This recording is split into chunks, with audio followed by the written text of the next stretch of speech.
Okay, ladies and gentlemen, thank you very much. And dear media representatives, thank you very much for joining this press conference following the extraordinary EPFL General Assembly.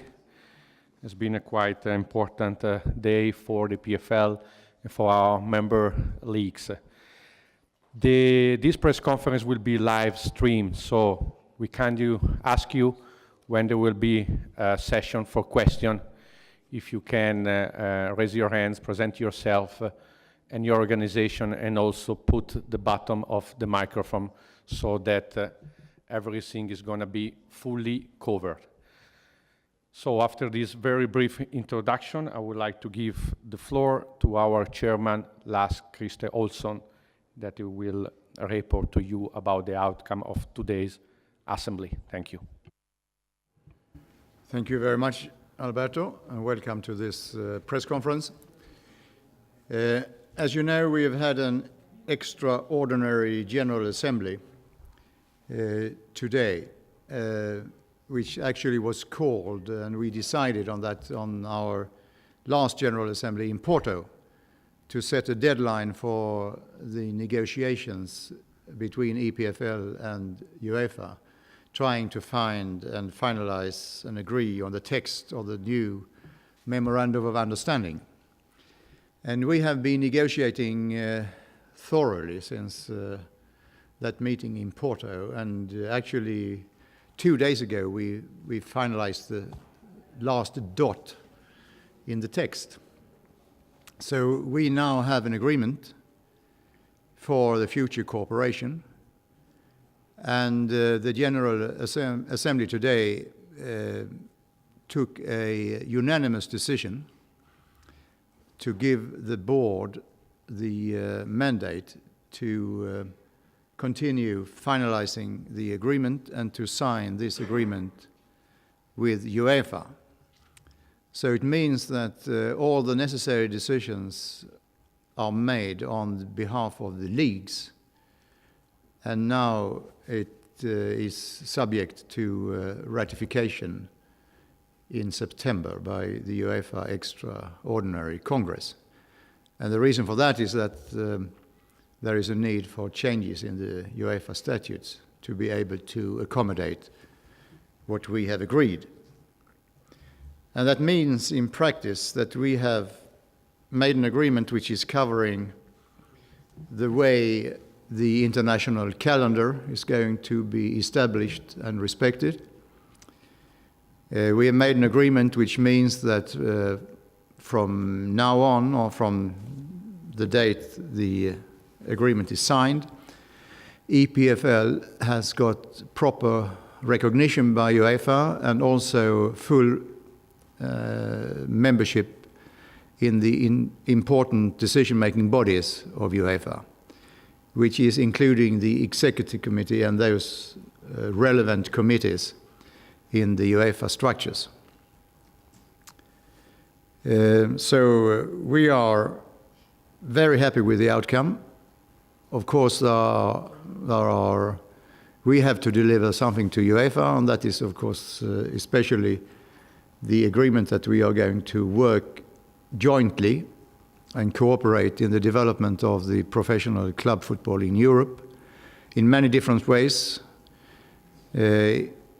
trying to promote and develop the club competitions in all UEFA territories, and also via the calendar issues and the discussions and proper involvement of UEFA in also deciding on, for example, access lists or whatever is going to happen in the club competitions. It is important to say, of course, that UEFA is the competition administrator and competition owner of the international competition, so the final decisions should, of course, be taken by UEFA, but after a full involvement of EPFL in the decision-making procedures. So we are happy with the outcome of these discussions, and the negotiations, and so are the member leagues. That is why it was a unanimous decision by the leagues today to continue this process and to finalize it. Thank you.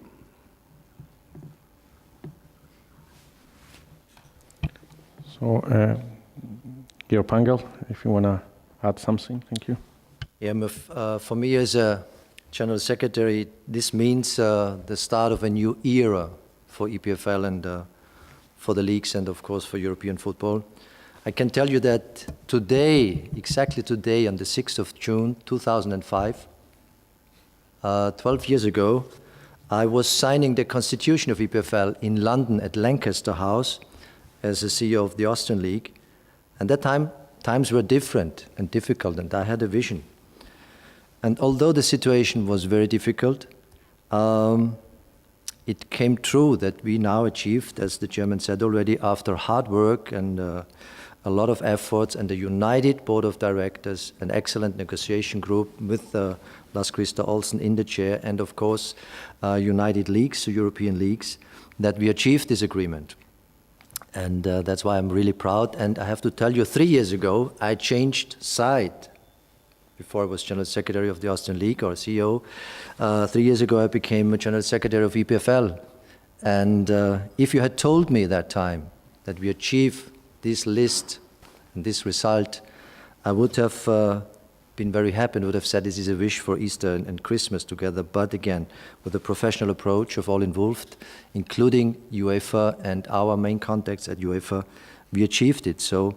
And finally, the last thought is, as the chairman said already, we have to deliver. But I'm convinced that EPFL will be able to contribute a lot for European football, for UEFA, from a position where we are going towards our stakeholders. So we will not be against anybody. We will just contribute from our side with our experience. And this will, in my opinion, will mean a lot. Thank you. So the floor is open for question. Please just remember to push the mic. Thank you. Yeah, Brian, thank you. Brian Homan from Reuters. You also said, I think, you've also been talking in the past about the access list for the 2018 to 21 cycle and also the way the money is distributed. I assume UEFA weren't prepared to move at all on that. And secondly, did they give any indication that for the following cycle they will change? Yeah, you're perfectly right that the decisions, or most of the decisions, are already made for the 18-21 cycle. And the sales process is also going on for the time being. Participating in the structures of UEFA, of course, means that we can involve ourselves if matters are coming up for decision, also about the 18-21 cycle. But I guess that most of those decisions are already made. I could think of some areas where, for example, distribution of income and things like that could still be discussed in certain areas, how the solidarity system is going to be built up and things like that. But that has to be done, of course, in dialogue with UEFA. When it comes to the structures of the competitions, I think it's more relevant to talk about the 21-24 cycle. And I should say also, the discussions we've had so far is that we would like to establish a new way of cooperating. So if EPFL and the leagues are represented in all the decision-making bodies, all matters concerning the club competitions will come up for decisions. And that is where I see the difference. And I have to say that it has been especially the views of the new UEFA president, Alexander Čeferin, which has been guiding us in the negotiations. It is obvious that he is looking for a bigger inclusion of stakeholders than in the past, and that we have had a totally different climate now in the discussions. So I think that could also have effects in the short term. if not only on the, perhaps not in the formats of the competitions, but the way we can cooperate. And you can always adjust decisions if you come up with bright ideas, and I think there is an atmosphere where this could work. Graham?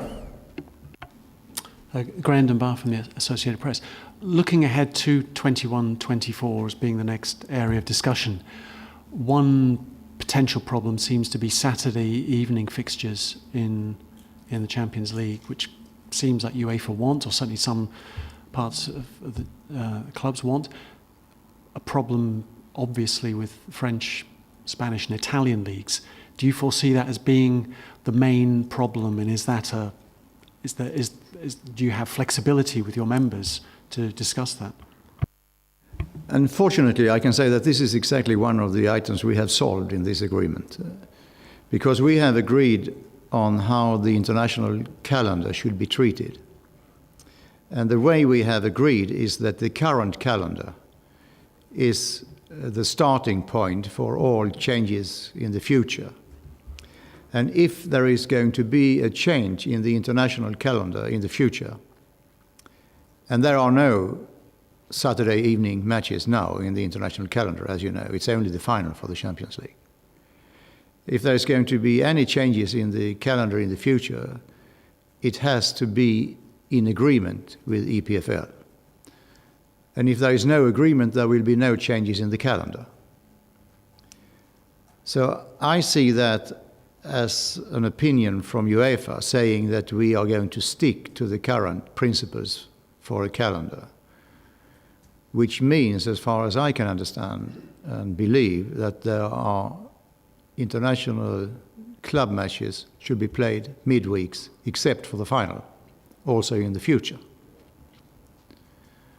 So this is not a decision UEFA can make on its own. And at the same time, we, of course, our leagues have obligations to follow the international calendar, to avoid clashes, for example.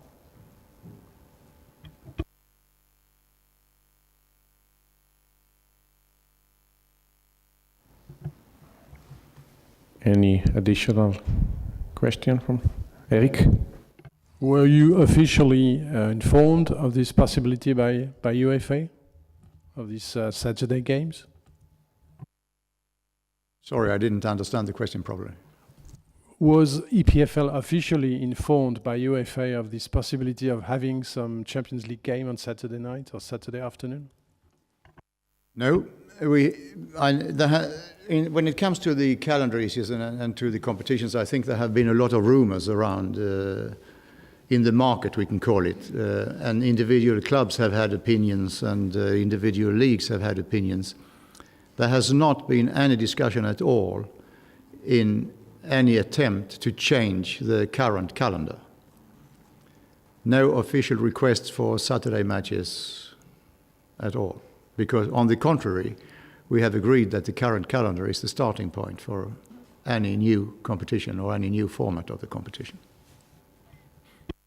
If you allow, I'd like to add that there were a lot of rumors, even during the process when we had the meetings with UEFA. But sitting face to face with the UEFA representatives and our delegation, a lot of rumors proved as rumors, so there was nothing behind.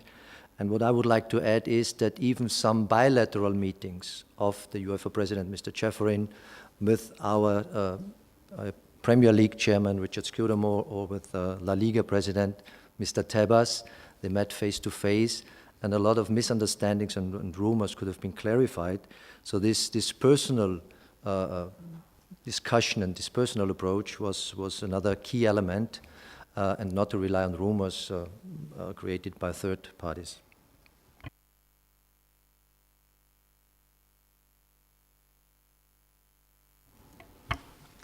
So following up on that, I mean, there seemed to be a theme in UEFA or Champions League decisions in recent years that they're under a lot of pressure from broadcasters and clubs to do things that maximise revenue.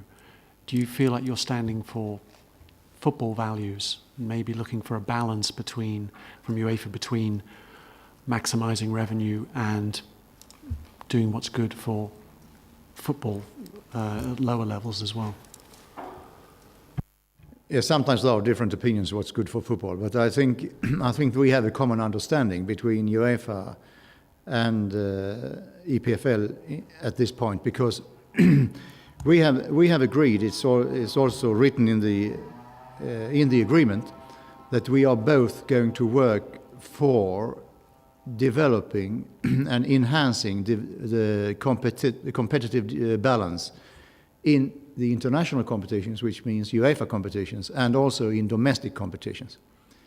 Because we are convinced that keeping the competitive balance in all competitions is absolutely necessary to have the recognition of the fans, for example, and also to make the competitions more interesting. So it's actually stated in the wording in the agreement that we should work to safeguard and develop the competitive balance.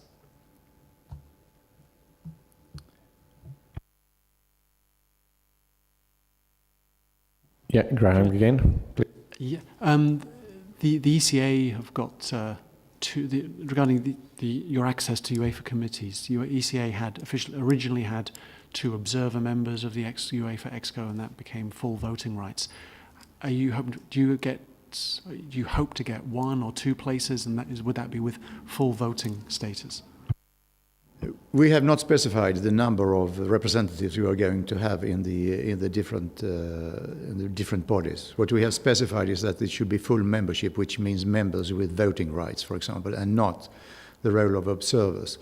I think this will be the part of the discussions which are still going to be made between us and UEFA.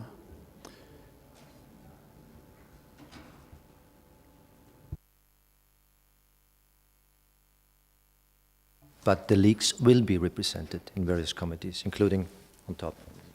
Yeah.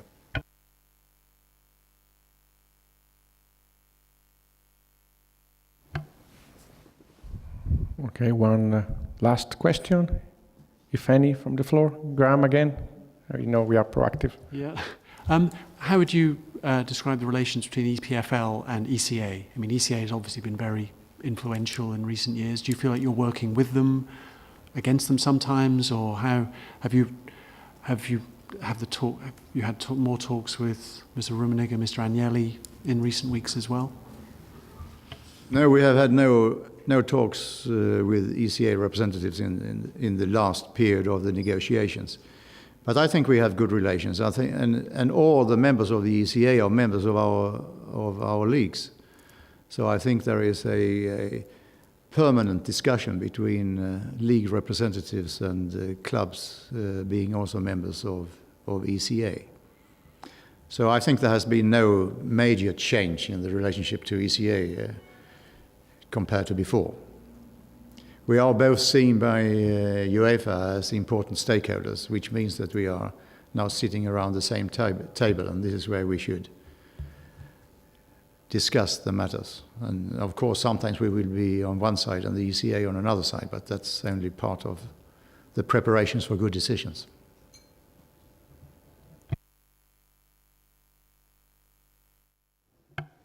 Okay, thank you very much for your attendance, and within the next 30 minutes we will issue a public statement. Thank you very much, and see you on occasion or next General Assembly that will take place in October in Tel Aviv. Thank you. Have a good afternoon. Thank you very much.